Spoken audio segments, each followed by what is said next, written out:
Buenas tardes. Gracias a las autoridades del museo y mi gratitud para Mario por sus atenciones. Y la oportunidad es para un poco mostrar una dimensión de Andrés Bello que no es desconocida, porque está en los documentos, ha sido, digamos, difundida, pero no ha tenido la atención de los investigadores porque se ha privilegiado a Andrés Bello su gran momento de constructor de los aspectos civiles de una cultura y su observación de la naturaleza, que no es marginal, es importante por su perspectiva de continuidad entre la sociedad y lo natural, lo civil y lo escatológico, queda un poco mostrada en su preocupación durante toda su vida, a partir de trabajos muy puntuales, desde dibujos, que ya ahí los van a ver, relativamente desconocidos esos dibujos, apenas unos pocos están en uno de los tomos de las obras completas de la Comisión Caraqueña, del 48 al 80. De resto, son totalmente desconocidos para los efectos de la investigación, de la valoración y sobre todo de situar, ¿no? Esa faceta de Bello, ¿no? En la perspectiva general de su obra. Y habría que decir que en Bello inicialmente hay dos proyectos: el Bello de Londres, proyectos intelectuales, de escritura, de valoración, de figuración, de imaginario, que es el proyecto de las silvas, conocido por todos, la silva a la agricultura y alocución a la poesía, que está estrechamente vinculado a la necesidad de promocionar la América naciente, las repúblicas que se estaban formando, que se estaban organizando. Y la silva era un proyecto extenso que Bello canceló, que, digamos, no siguió por razones que ya hoy creemos conocer. Es decir, Bello se desencanta de las repúblicas americanas cuando entran en el caos de las guerras civiles y la lucha personalista por el poder. Se desencanta y cancela, engaveta el proyecto de las silvas. Y lo que conocemos es un aspecto parcial, pero sustancial para entender la significación de ese proyecto.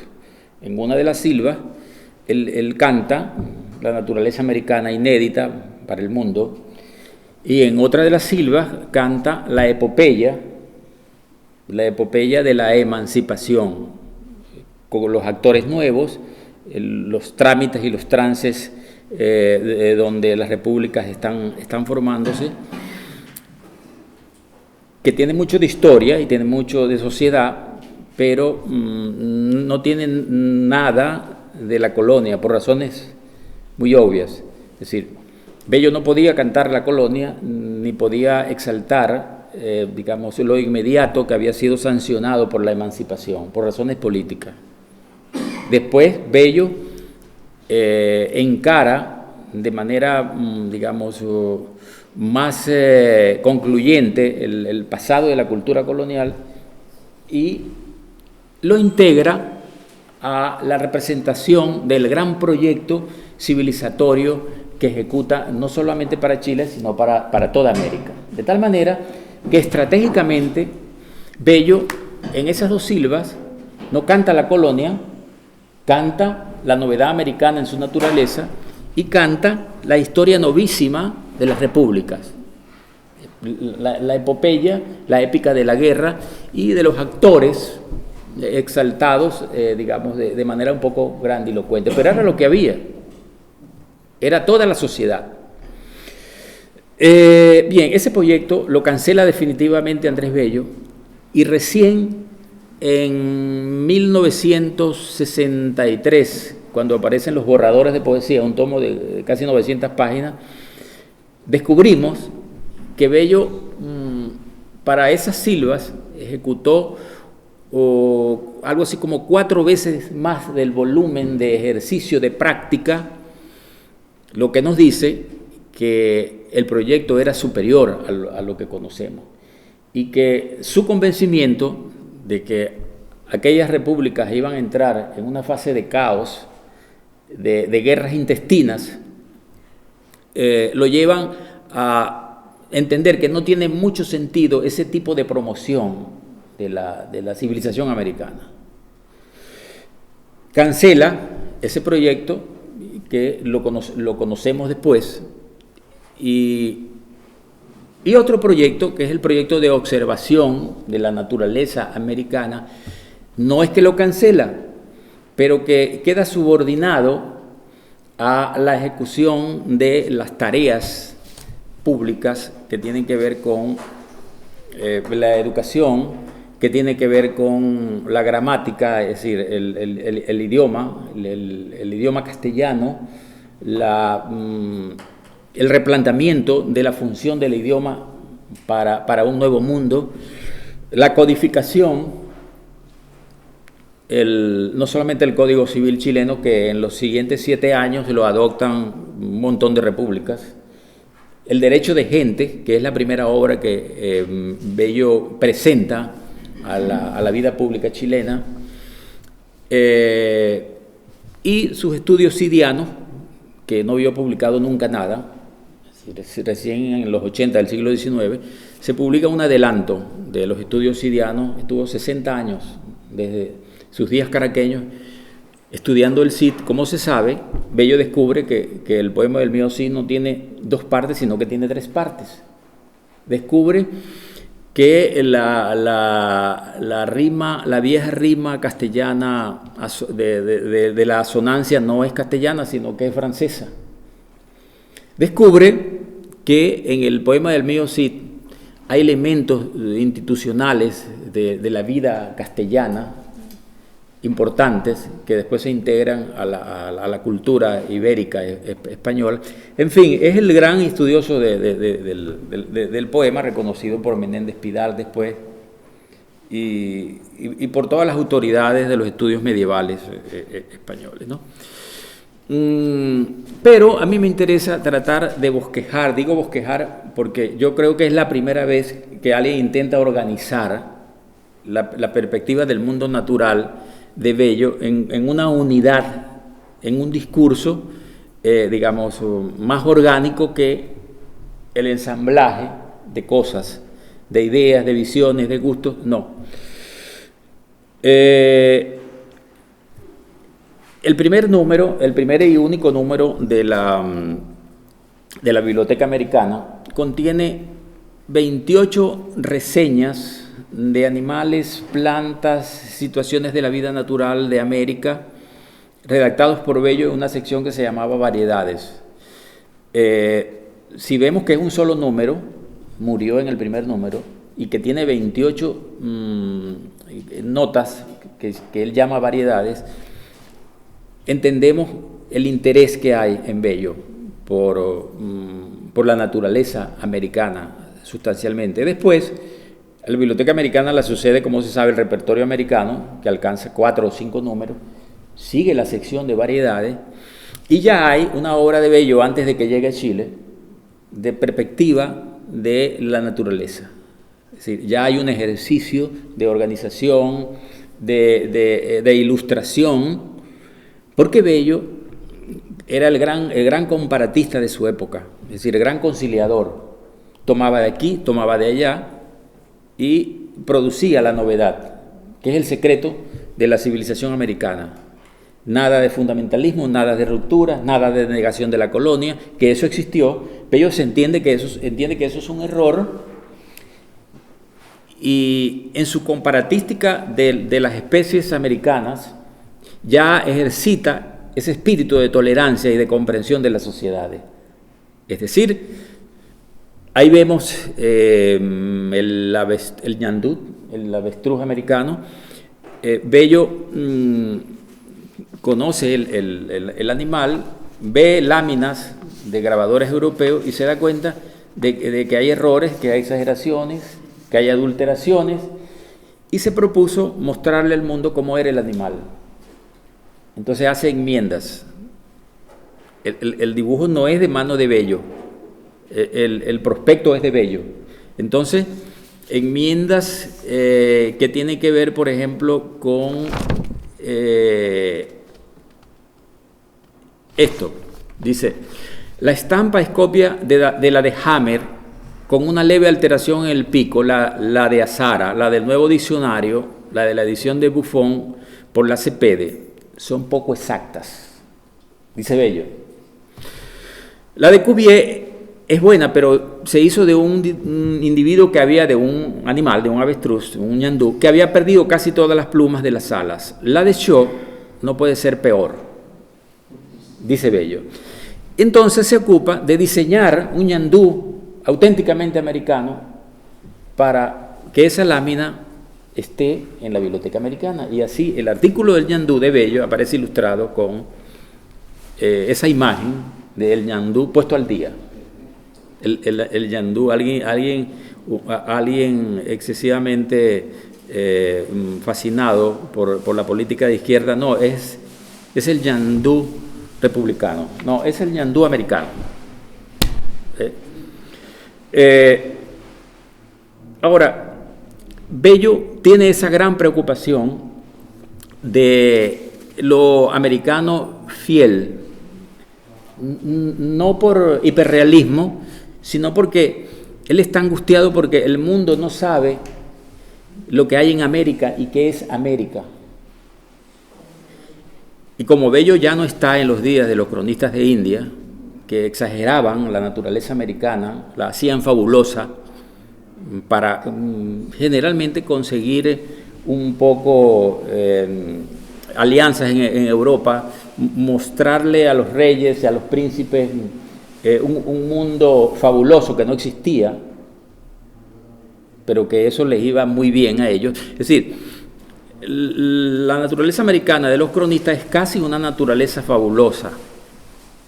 Y Diego sabe, Andrés Bello sabe que esa naturaleza hay que nacionalizarla, no solamente hacerla realista, sino integrarla a una visión de relacionamiento más eficaz y extinguir las imágenes de las crónicas de India, de la fábula de un imaginario que no tenía referentes reales en muchos casos. Y ya él está alejado de eso. Ya Bello es un hombre moderno que entiende que las tareas son de ilustración, de indagación, de investigación y de mostrar un orden real con el que construir una civilización. Bello, por ejemplo, corrige al capitán Head, que entra al Valle del Maipo desde las Pampas argentinas.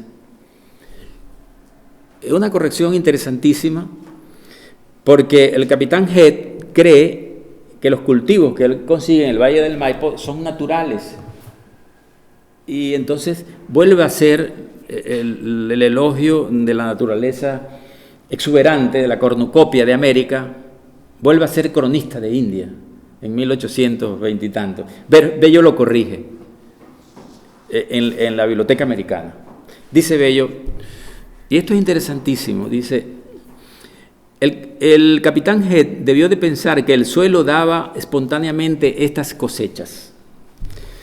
La verdad es que el Valle de Maipo es uno de los mejores cultivados de toda América. Cultivados, insiste Bello, y pone en negrita la palabra, porque el capitán Head escribe que son naturales, fascinado por la naturaleza americana, digamos, de los cronistas, ¿no? Claro, él lo vio, pero se confunde. Pero no se confunde porque es una mala observación, sino se confunde porque él tiene un programa para esa observación. Seguir mostrándole a Europa la América exuberante, fantástica, fabulosa.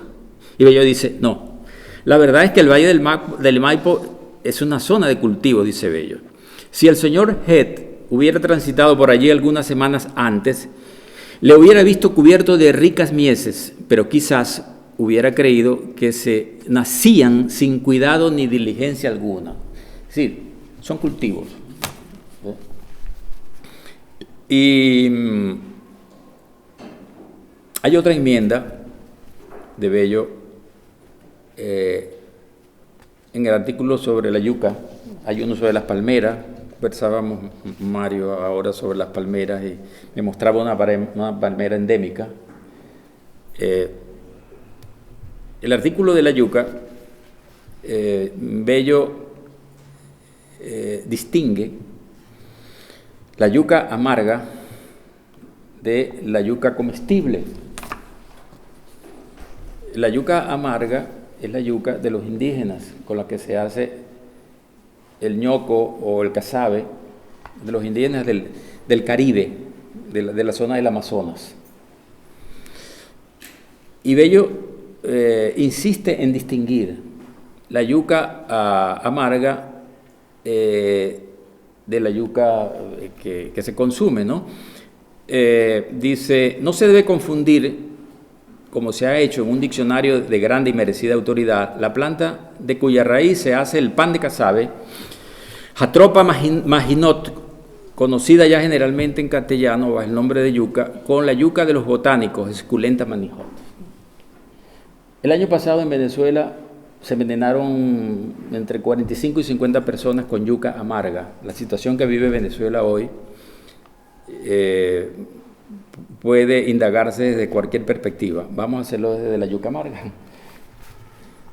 El hambre que hay ahorita en el país, la tragedia que estamos viviendo, llevó a la gente, ya cesó la mortandad, porque la gente ya sabe que la yuca los puede matar. Entraban a los cultivos agrestes y desenterraban yuca y, bueno, la cocinaban. La yuca amarga tiene un alto contenido de cianuro. La otra, la esculenta, también tiene cianuro, pero en un grado mínimo, que no es letal en absoluto.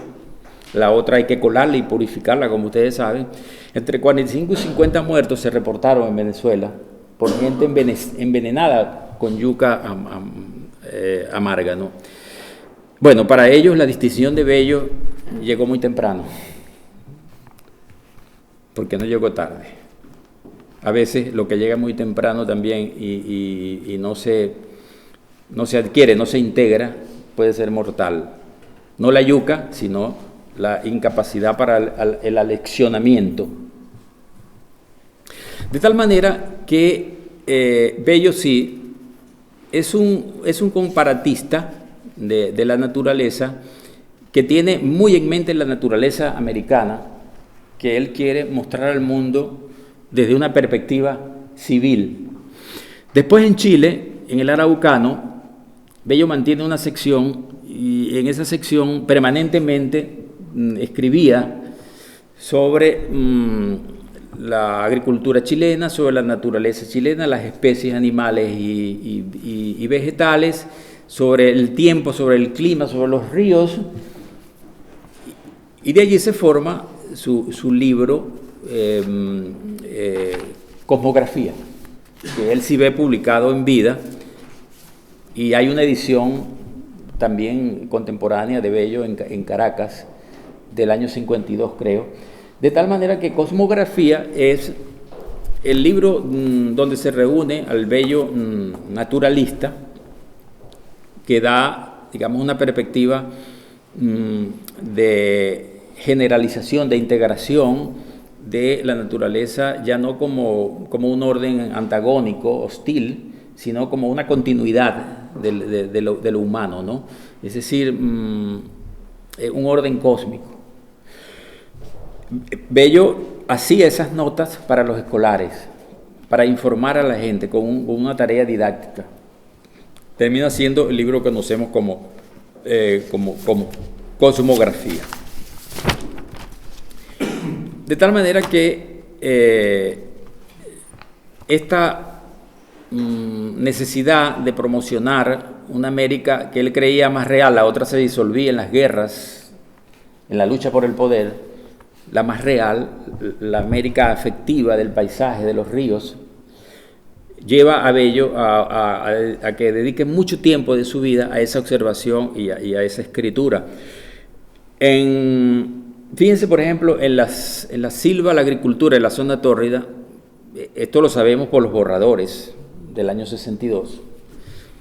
Bello, cuando elige nombres para especies americanas, tiene un referente, el paisaje caraqueño venezolano, no tiene otro. En Londres él no tenía naturaleza afín para asignar, para nombrar, y se ve en los borradores el nombre de la especie, cómo se la conoce en Venezuela. Y después una lista larga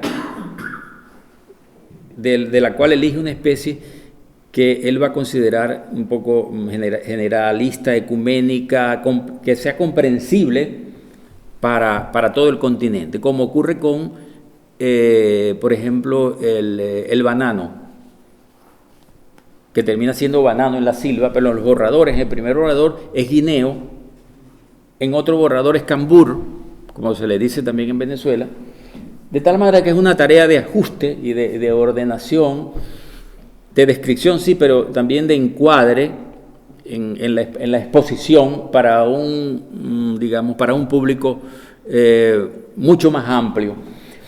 Eso lo lleva también a hacer estudios de la identificación linneana, que todavía esto está en marcha, es decir, no se termina de ese acuerdo, no será nunca, pero Bello también estudia la clasificación linneana para ver la manera de buscar identidades más estables para las especies.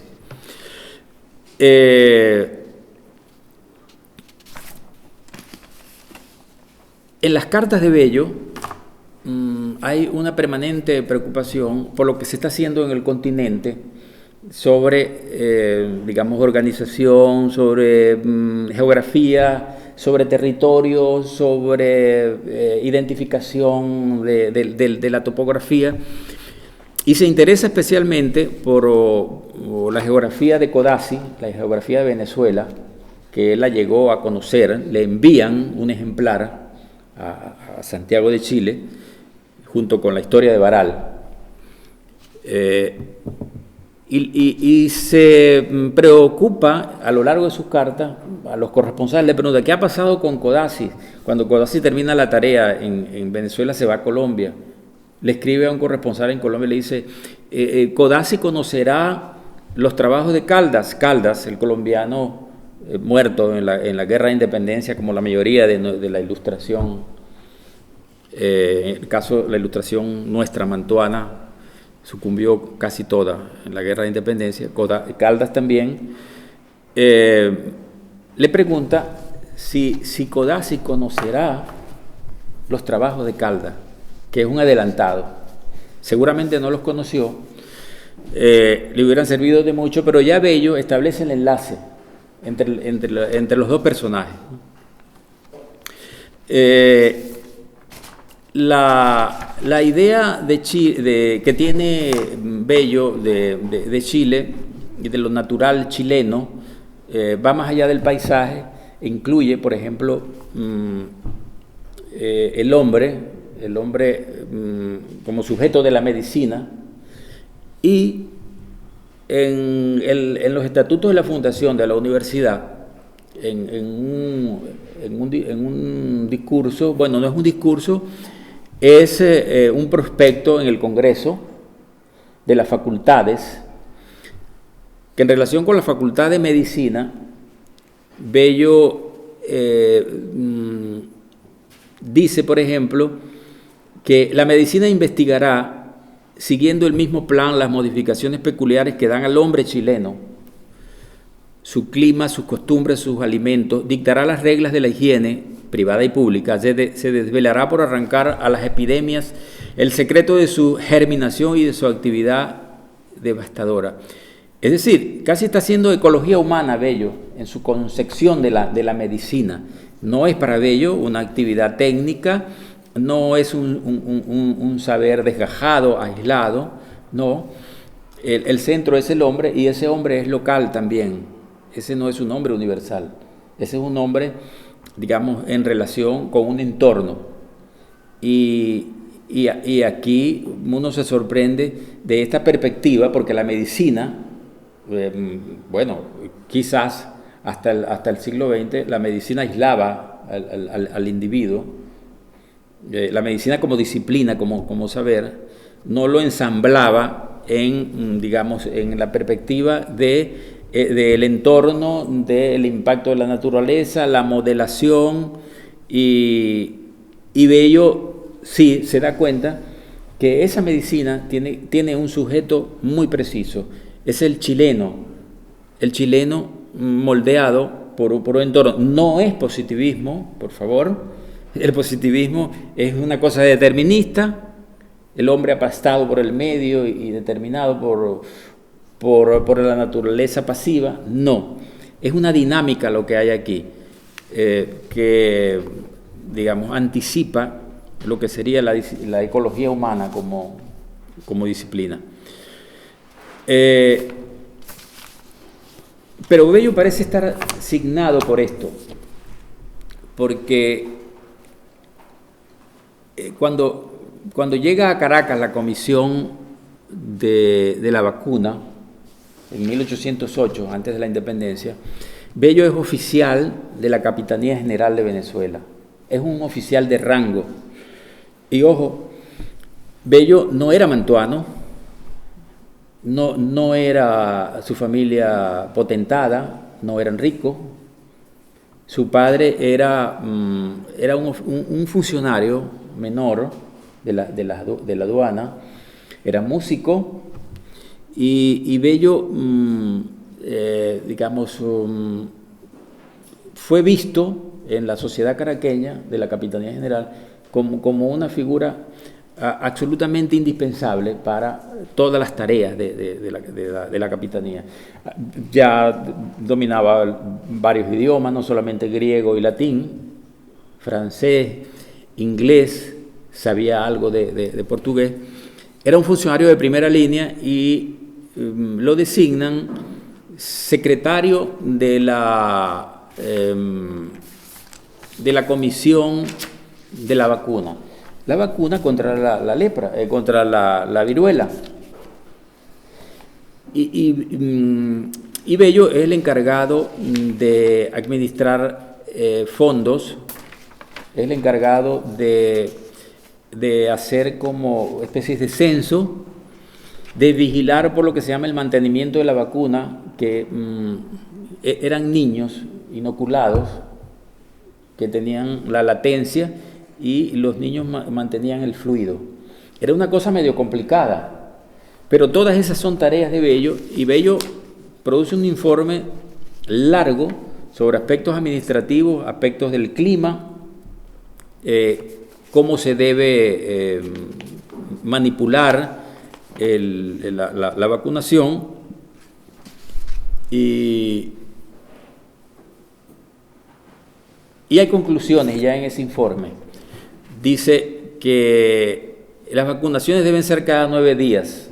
No sabemos cuál es, digamos, el referente que tiene Bello para establecer, pero seguramente se informó. Balance entre nacidos y vacunados, aparece como demógrafo. Ya sabe Bello que debe haber una relación entre los niños que nacen y la población vacunada.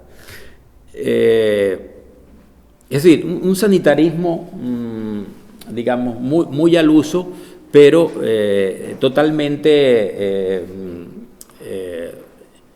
leal para lo que se trata. Bello no está inventando nada, ¿no?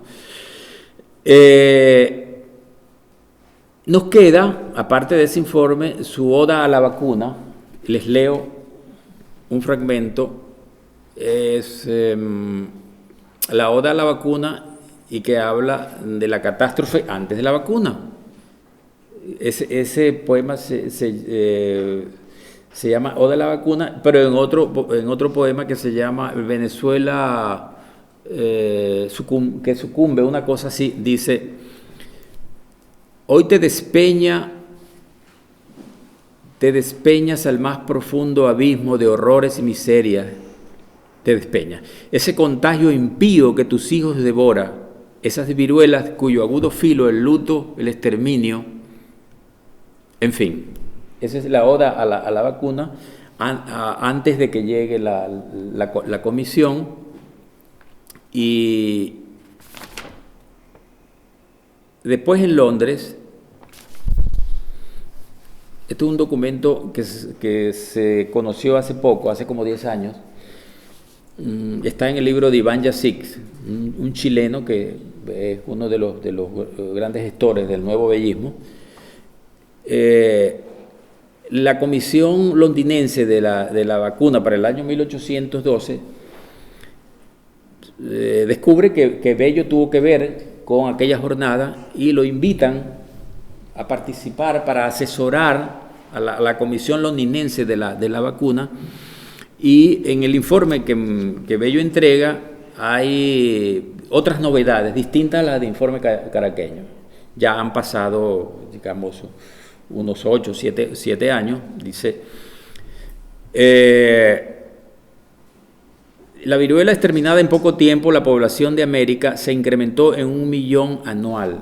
¿De dónde saca los datos Bello? No lo sabemos.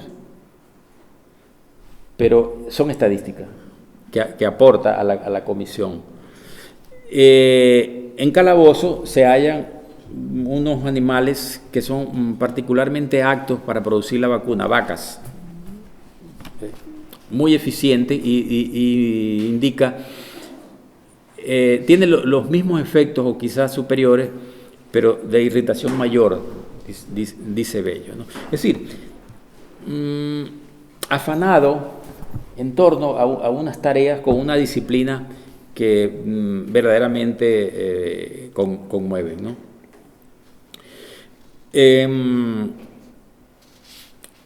La relación de Bello con su naturaleza caraqueña es una cosa verdaderamente conmovedora. Nunca se olvida de ese referente, lo cita constantemente, pregunta por los ríos de la infancia, por las especies.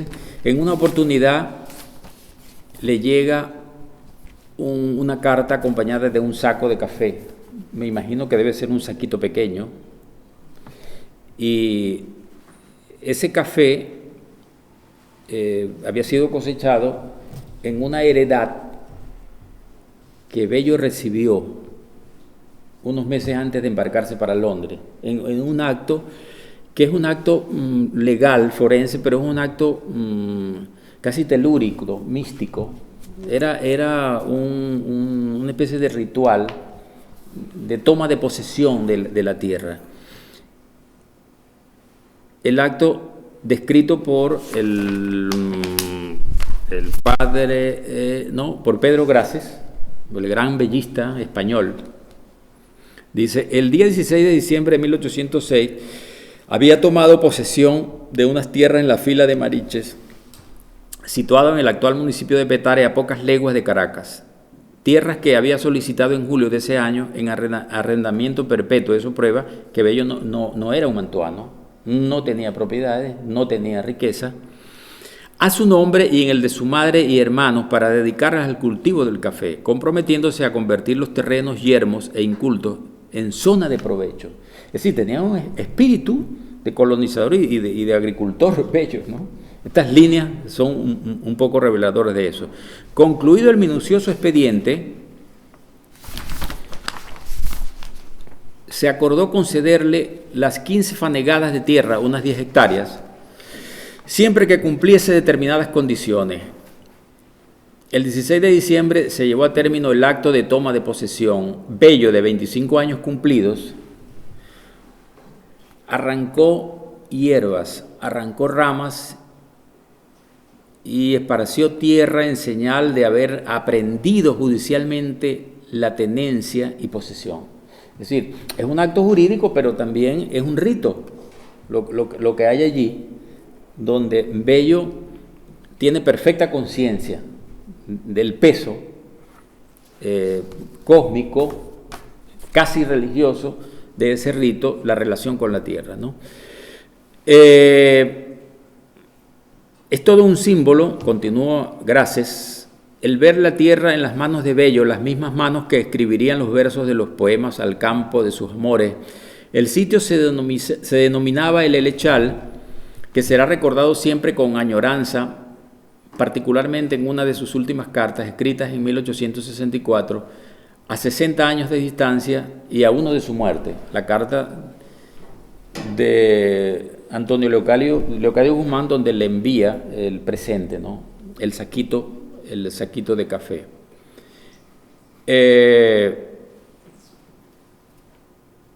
De tal manera que la historia caraqueña de Bello y la naturaleza impregna todo el prospecto posterior, desde las referencias muy puntuales hasta las emociones con las que se carga toda la escritura de Bello a la hora de describir la naturaleza chilena, que es mínima esa descripción, porque Bello no viajó por Chile.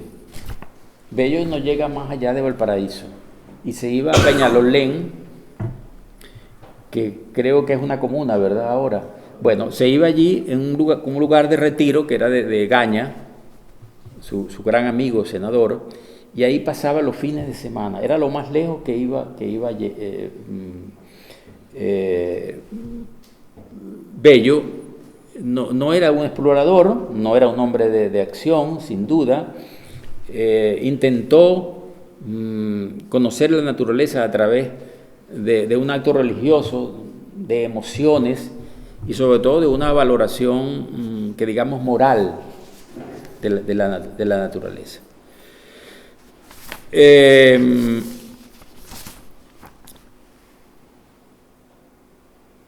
Volviendo a esto de la ecología humana, en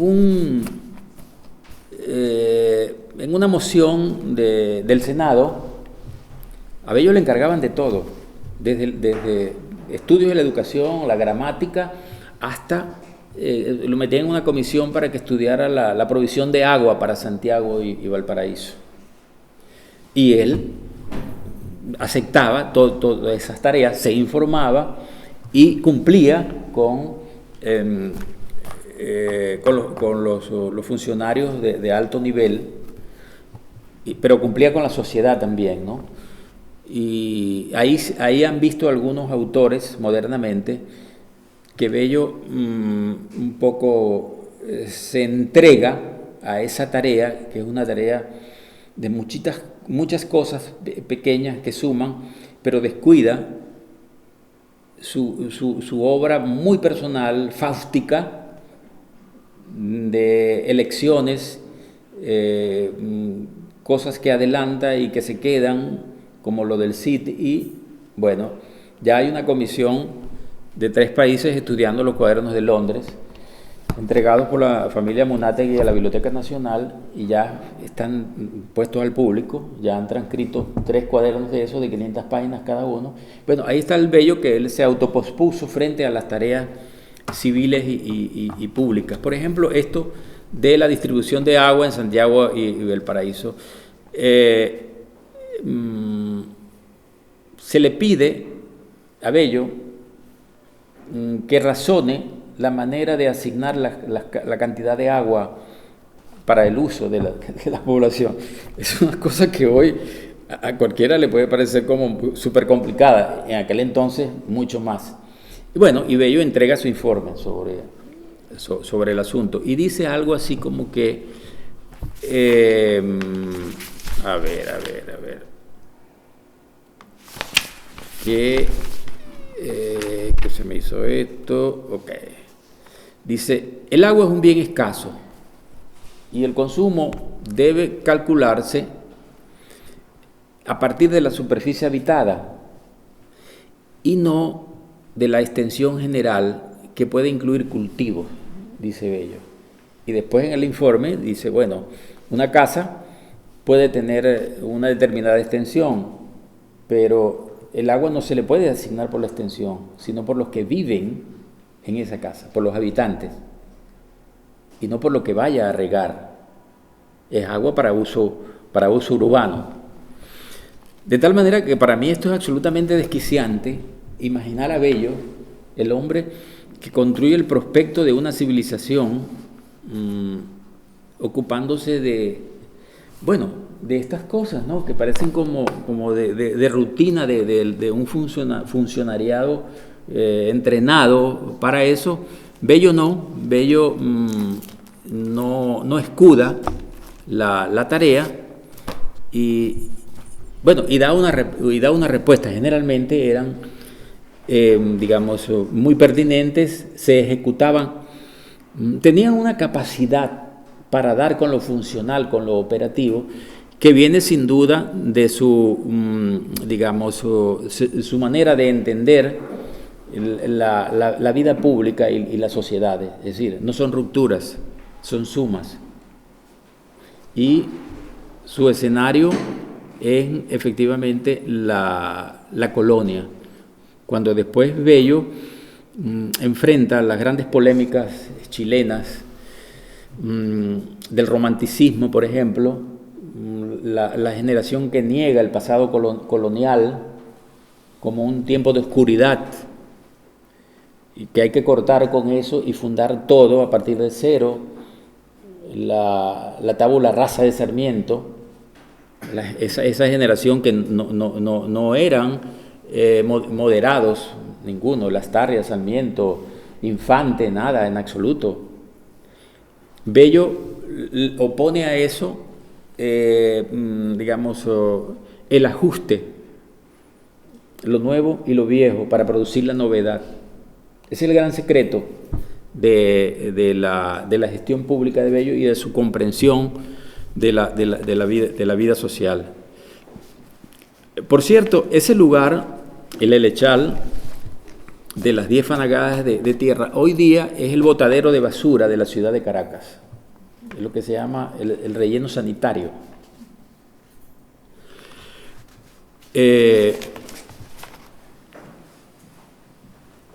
Quisiera que viéramos al final, hay grabados acuarelas de los ríos, de los 4 ríos que son como los 4 horizontes de la vida de Bello, que son el Guaire, el Guatire, el Catuche y el Anauco. Obsesionado con esos ríos en la correspondencia, en las cartas, en la silva. De esos ríos solamente existe uno, el Guaire, que en estos días ha estado en la primera plana de las noticias. Gente saltando el Guaire para huir del acoso de la Guardia Nacional en Venezuela, de la represión que tenemos en estos días. Esas imágenes de los ríos acompañan a Bello hasta el último minuto, y en una carta, ese es Bello de 1862, 63 aproximadamente. Quisiéramos, esas son vistas chilenas. Vamos a ver los ríos que están al final. Ese es Caracas, ese es Bello enseñando a Bolívar, fue tutor de Bolívar. Esa es la cadena de la cordillera de la costa que marca a Caracas del Caribe. Eso es el Guaire, fíjense. Ese es un río de montaña que atraviesa la ciudad como el Mapocho, atraviesa Santiago, y ese río seguramente le era muy familiar a Bello, lo nombra permanentemente. Y el Anauco, que, ¿dónde le damos para siguiente? Siguiente, sí, no. Okay. Acá también, acá puede ser. Ok. Ese es el Catuche, eso no existe, eso se extinguió. Bueno, ese es el Anauco, fíjense por donde iba el río. Por allí pasaron Bello, arriba, por la calzada, Bello, Humboldt, los Ustaris. Humboldt, como ustedes saben, llega a Caracas en 1899 y se reunió con los mantuanos, con la gente ilustrada, y acuerdan una expedición a la silla de Caracas, lo que vimos antes, esas montañas más o menos yermas, ¿no? Pasaron por allí. Allí iba el río. Bello no llega porque se fatiga. O sea, físicamente, ese hombre que vemos como corpulento y fuerte, era un hombre muy débil, ¿eh? Y él supo acopiar esas fuerzas, y Bello se regresa a mitad de camino.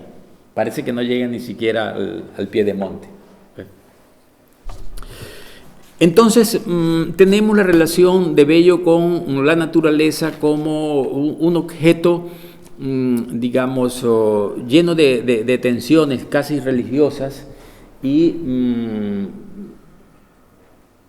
con mucho cuidado por parte de Bello de no convertir esa naturaleza en un escenario de desarrollo del progreso, como está en el positivismo.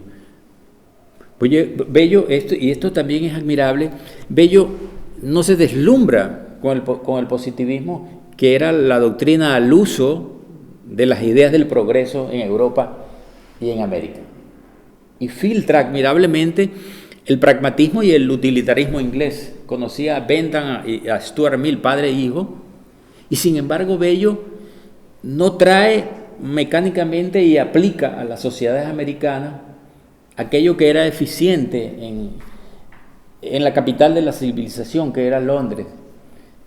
Ve con recelo el positivismo que después es, digamos, tenido como la gran doctrina de las repúblicas en la paz.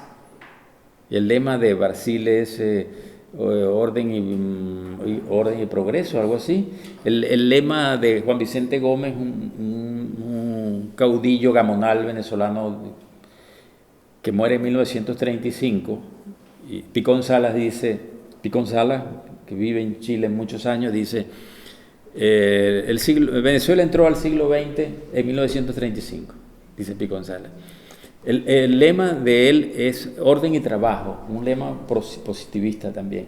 Bello no, Bello se distancia de eso, entiende que la naturaleza es más compleja, que tiene, digamos, una razón casi ontológica, y que desborda, digamos, lo inmediato civil, y que por supuesto no es un objeto pasivo ni inercial sobre el cual el saber y la sociedad del conocimiento debe impactarla para transformar el entorno material. No, la idea que tiene Bello de la naturaleza es definitivamente una idea tensa y casi religiosa, diría yo.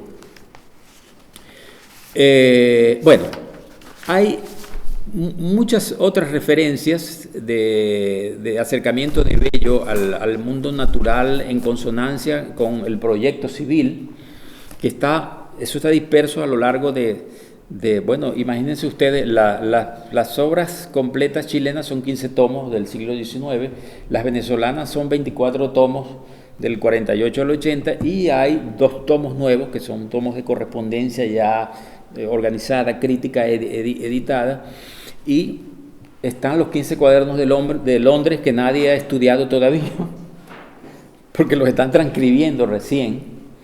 Entonces, eso es un Bello también sólido que hay allí, que deberá ser estudiado en los próximos tiempos, ¿no? Esto que ven allí es una estampilla, en realidad no es una estampilla, es un timbre fiscal. Fíjense que dice Bello, pero no es Bello. Ese es Rafael María Baral. Es un timbre fiscal de 1910. El país extraviado, entra en sus extravíos y sale. Y Bello nunca ha estado olvidado en Venezuela. Bello es una imagen tutelar escolar en Venezuela. Y en el mismo siglo XIX, cuando se publicaban aquí las obras, la cosmografía, la gramática, el derecho de gente, en Venezuela se hacían ediciones 2 o 3 años después. La hacían los veneradores del culto de Andrés Bello en Venezuela, contemporáneo. Juan Vicente González, Cecilio Acosta, Fermín Toro. Pero en 1910, es una estampilla, no tiene la fecha, pero es 1910. En Venezuela confunden a Bello con Baral. Es decir, es una confusión burocrática. Eso no es un cargo que se le hace al imaginario sentimental que está en la vida intelectual, no. Es la burocracia. La burocracia no sabe quién es Andrés Bello en Venezuela en 1910. Y es una referencia para hacer juicio posterior. Y en 1948 una élite también se encarga de organizar las obras completas de Bello con comisiones por lo menos en 4 países. No un desagravio, sino una tarea que siempre se hizo, que iba y venía.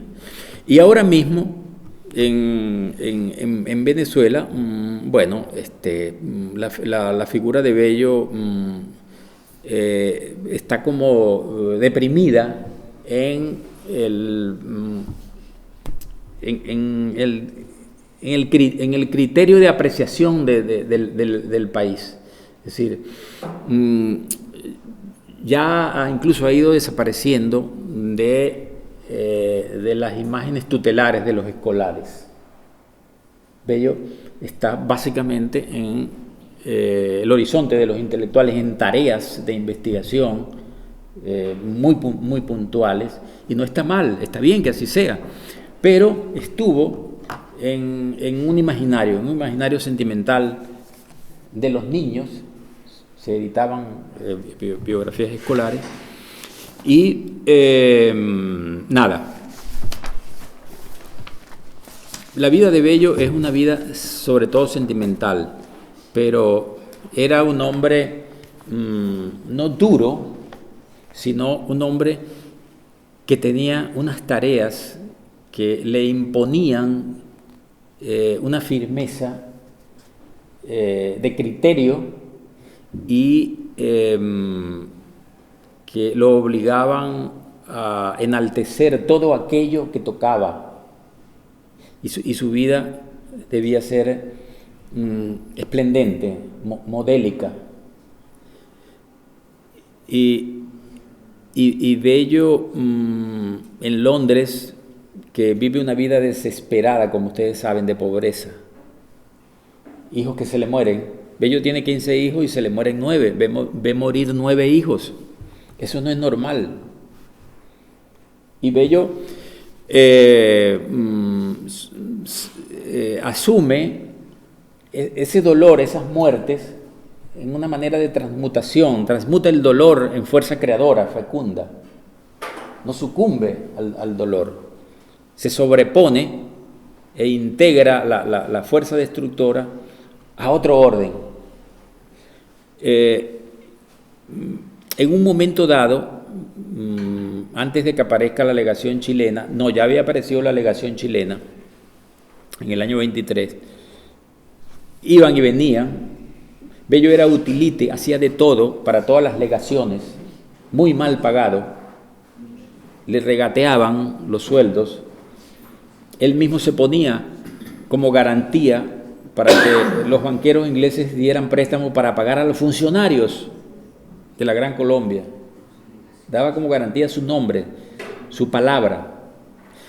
Y esta carta, cuando Bello está desesperado, es del 6 de enero de 1825 a Pedro Gual, que es el canciller de la Gran Colombia. La Gran Colombia se disuelve, como ustedes saben, en 1830. A Pedro Gual, que había sido su compañero incluso en los días dorados de la civilización caraqueña, como él la llama, dice, pidiéndole que que haga algo por él, porque necesita un empleo remunerado, tiene una familia ya larga. Dice: puedo decir que poseo las matemáticas puras, y aunque por falta de medios he carecido del uso de instrumentos, he estudiado todo lo necesario para la descripción de planos y mapas. Tengo además conocimientos generales en otros ramos científicos. Es decir, Bello se está proponiendo como un ejecutor de tareas altamente rentables, prácticas, para un gobierno, y tiene que hacer el elogio de sí mismo. Eso debió ser muy duro para Bello, que era un hombre de una gran humildad. Humildad no quiere decir que fuera débil o que dudara cuando tomaba decisiones. Mire, Bello era una figura tan señera, así como Portales tenía una tremenda ascendencia sobre el poder. La ascendencia de Bello era sobre los funcionarios de la vida pública chilena y sobre todo del Senado y de los ministerios. Hay una anécdota que la cuenta Pedro Lira Urquieta, un bellista chileno de raigambre, que dice que Bello llega tarde a una sesión del Congreso, que eso casi nunca ocurría. Excepcionalmente llegó tarde y ya se había tratado el tema y se había llegado a un acuerdo sobre el tema. Cuando llega Bello, reabren el tema, lo vuelven a discutir y el acuerdo es contrario al que habían tomado inicialmente los senadores. De tal manera que la ascendencia de Bello sobre el funcionariado tenía que ver, por supuesto, la ascendencia de la sociedad del conocimiento. Bello es el saber, pero también el hombre que resuelve en los trámites, en las circunstancias de las sociedades nacientes, resuelve con respuestas, con soluciones de alcance. Es decir, la gramática. Bello se horroriza cuando oye hablar el español de Chile, por ejemplo.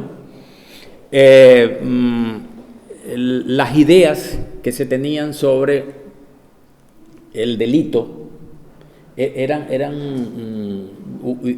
ideas que dice Bello: no puede ser, el delito, el robo, el crimen perturba a la sociedad, no porque la disminuye materialmente, no porque hay gente lesionada y robada, sino porque constituye a la sociedad en un órgano irregular, dice Bello.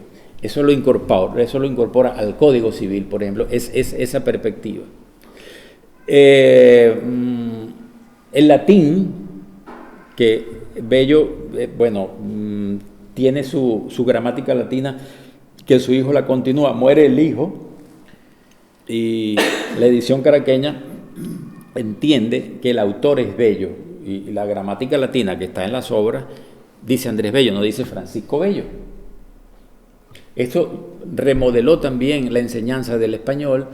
El derecho de gente, que es la primera obra que Bello aporta no a Chile sino al continente, de tal manera que daba soluciones puntuales a problemas de las sociedades nacientes. De allí, creo yo, la tremenda ascendencia de Bello sobre el funcionariado, que iba más allá del respeto. Sabían que estaban oyendo la voz de la sociedad del conocimiento. Por supuesto, un hombre con la enorme experiencia que venía del centro de civilización más importante del momento, venía empapado de todo eso. No era poca cosa, pero su capacidad para conciliar es definitivamente anormal. Las polémicas en las que Bello está no eran cualquier cosa. El hombre menos dado a la diatriba y a la polémica participa de todas esas polémicas y sale indemne y subyuga a todos los interlocutores, y no estamos hablando de ciudadanos comunes y corrientes, estamos hablando de una generación que en América son, digamos, actores, digamos, que signan momentos claves de los países. Los argentinos, 4 o 5, Alberdi, Sarmiento, el español Mora, aquí en Chile Lastarria, Infante, Vallejo, el costumbrista, ¿no? Eran gente de primera línea, es la generación romántica. Bueno, Bello no los contradice. Bello, desde su comprensión de lo clásico, no solamente la cultura y los saberes clásicos, no solamente el latín, no, para Bello lo clásico es una manera, es un estilo de entender lo social, un estilo eficiente. Bello concilia, armoniza, arma, es un maestro del ajuste, definitivamente. Así como Portales es un genio de la intuición, con su famosa frase del peso de la noche, es decir, el orden social se mantiene en Chile por el peso de la noche.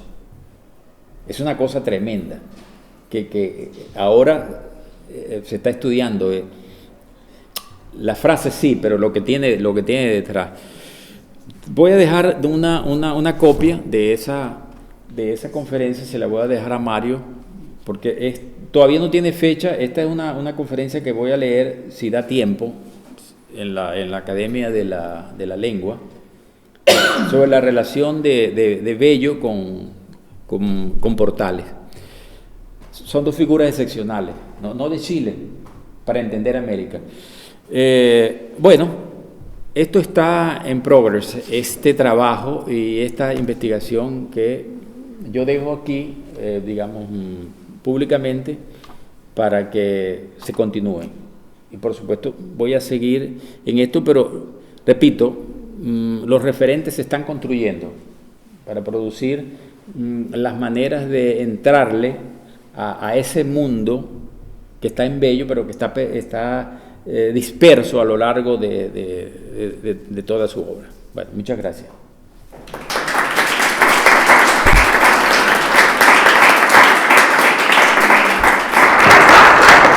Agradecemos, Miguel Ángel, tu presentación y que nos haya tenemos la copia del tampoco conocida. No sé si hay alguna pregunta que alguien quisiera efectuarle a nuestro amigo. Yo soy alumno de la Universidad de Chile, que fue fundada por Andrés Bello. Y en general los chilenos tenemos una percepción de Andrés Bello como una suerte de ícono en la instrucción latinoamericana, ¿ya? Con transformaciones incluso en la forma de hablar, etc. Hay una serie de cosas que usted, por supuesto, apuntó muy bien. Lo que me resulta sorprendente son algunos escritos que hay después de Andrés Bello, en que señala, lo dice, está por escrito, en que al pueblo se le debe dar la información suficiente como para que entienda qué es lo que tiene que hacer, nada más, puesto que hacerlo más allá es peligroso. Cuando uno ve esto como un discurso escrito por don Andrés Bello, ¿ya? Y lo comparas con todo este ícono fantástico que tenemos los chilenos acerca de Andrés Bello, se me cae. Se me cae también cuando usted aquí dice que Andrés Bello y Diego Portales fueron figuras potentes. No sé si los chilenos podríamos mirar lo mismo realmente de Diego Portales. Sí, por cierto, fue importante, ¿ya? Pero no es él. No. Entonces, ¿cómo concilia usted este asunto de panegírico que nos ha hecho con Andrés Bello con estas otras declaraciones del mismo Andrés Bello? Sí, bueno, expuse un aspecto más o menos neutral de la obra de Bello, y es inevitable hacer referencia a la dimensión del civilizador, del constructor de instituciones en un escenario donde todo está por hacerse. Sí, Bello entiende que si se niega todo lo precedente de la cultura colonial, lo que hay es un desierto porque la República ha nacido solamente en un protocolo, es una declaración de independencia.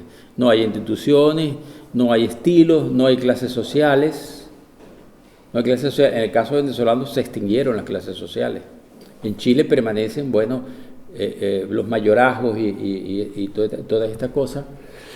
El asunto es que la perspectiva de Bello es una perspectiva de ordenación de instituciones necesarias para, digamos, la vida moderna de un Estado liberal que es católico, que tiene unidad de idioma, donde las clases sociales no existen, que están por hacerse. De pronto vemos que en Bello hay ideas que puedan parecer como retrógradas sobre la educación. Bueno, pero es que Bello no está en el siglo XX. Es decir, Bello no podría hablar de escuelas para alfabetizar durante la noche. No, Bello se encarga de organizar. Él no funda la universidad sino en el 43, y las primeras tareas que hace Bello es crear el conjunto de escuelas básicas donde se discute incluso la manera de alfabetizar, el método de Lancaster, que Bolívar lo adoraba y Bello recelaba del método de Lancaster. ¿Por qué? Dice Bello, bueno, porque sí, el método Lancaster, que es el de la autoenseñanza, que el que aprendía a leer y escribir le enseñaba a otro. Dice Bello, eso tiene un problema.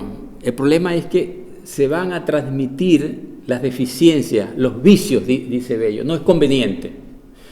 Entonces, bueno, crear las instituciones a partir de elementos que estaban siendo cuestionados, la herencia colonial. Por ejemplo, el primer código civil chileno es prácticamente un conjunto de normativas coloniales, y Bello no las rechaza. Dice, si se rechaza ese código, como lo rechazaban las Tarrias y los demás, la sociedad va a un caos, porque no tiene en el corto plazo un esquema para entenderse, dice Bello. Y se pone a trabajar en el Código Civil, le lleva 20 años, del 33, cuando adquiere su título de bachiller en leyes, porque no era abogado, Bello, y no podía ocuparse de esa tarea. Adquiere ese título del 33 y el 55, bueno, el Congreso aprueba el código, ¿no? Entonces, yo creo que él estaba creando, efectivamente, instituciones que sabía que no eran solamente instituciones de fundación forense y protocolares en un Senado, tenía que interpretar la sociedad, y esa sociedad era precaria. Es decir, esas no eran clases sociales que iban a ser redimidas.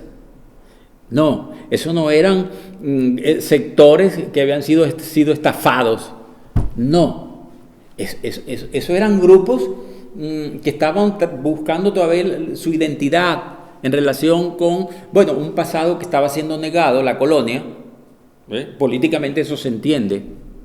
Usted no va a reivindicar la colonia cuando los libertadores le han dado la independencia política a una nación, pero culturalmente no era totalmente, digamos, prudente. Bello tiene que conciliar con, digamos, las formas solventes o eficientes que retenían la unidad de la sociedad chilena. En el resto de América, las guerras, ustedes no tuvieron guerras civiles aquí, ustedes tienen la batalla del Ircay, que no es una batalla que no forma parte de una guerra civil, es una sola batalla, que, bueno, los conservadores, digamos, despachan a los liberales, y se llega a un acuerdo, digamos, tenso, pero que evita las guerras intestinas que tuvieron casi todos los países de América Latina. El de Venezuela es paradigmático. Tenemos una guerra civil que se llama la Guerra Federal, que dura 6 años y que acaba con todos los restos de organización de una sociedad y de instituciones que habían quedado de la colonia. Aquí no, aquí se llega a un acuerdo con una constitución, la famosa constitución del 33, que es una constitución, sí, es una constitución cesárea, pero sin César. Es decir, una constitución rígida, clasista, pero ejecutada por un conjunto de hombres públicos que tienen la suficiente prudencia como para no convertir esa constitución, ese instrumento de acuerdo, en un instrumento, digamos, de expoliación de la sociedad. Saben que si abusan con esa constitución, la sociedad se extingue. Y esa constitución la reforman a finales del siglo XIX. Es una constitución de acuerdo. Y sobre la base de esa constitución y de los instrumentos, por supuesto, como el código, el derecho de gente, la reforma educacional, la sociedad avanza. Entonces, a Bello no se le puede pedir de ninguna manera que sea un adelantado de la lucha de las clases sociales. Yo creo que los dos escenarios paradigmáticos son Chile y Venezuela. En Argentina hubo, por supuesto, guerra civil, que se expresa en unos términos verdaderamente feroces, de la ciudad contra el campo. ¿Ve? En Venezuela es una verdadera guerra social. El lema de la guerra civil federal venezolana era pasar a cuchillo a todo el que supiera leer y escribir y fuera blanco. Es una cosa inaudita en 1860.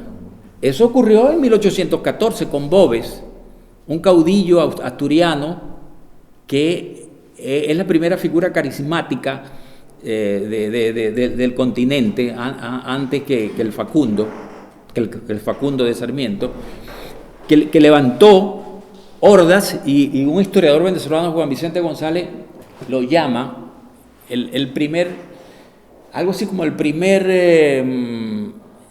caudillo de la democracia venezolana. Contra eso se levantan otros historiadores en el siglo XX y dicen, no era un caudillo de la democracia, era un hombre sanguinario, es el hombre que destruye la Segunda República.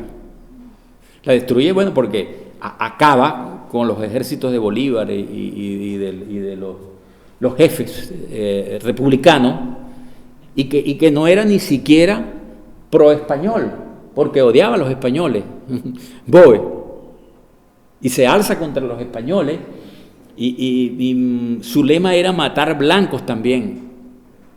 El único requisito para ser muerto por Boe es que fuera blanco, español o no español. Y levantó un ejército de negros, de esclavos, de pardos, de indios.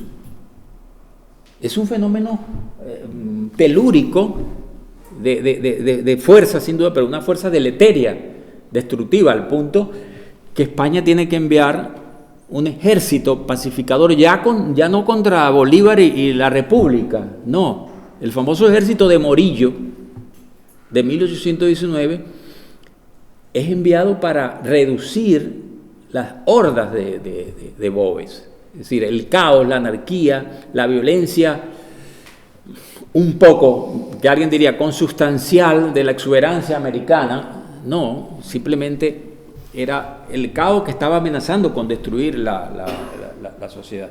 De tal manera que esos son los paradigmas. Aquí, digamos, se crean instituciones que mantienen un cierto orden, un cierto sosiego de gestión de la vida pública durante el siglo XIX. Yo no sé si los chilenos son conscientes de eso, pero eso no ocurrió en ningún otro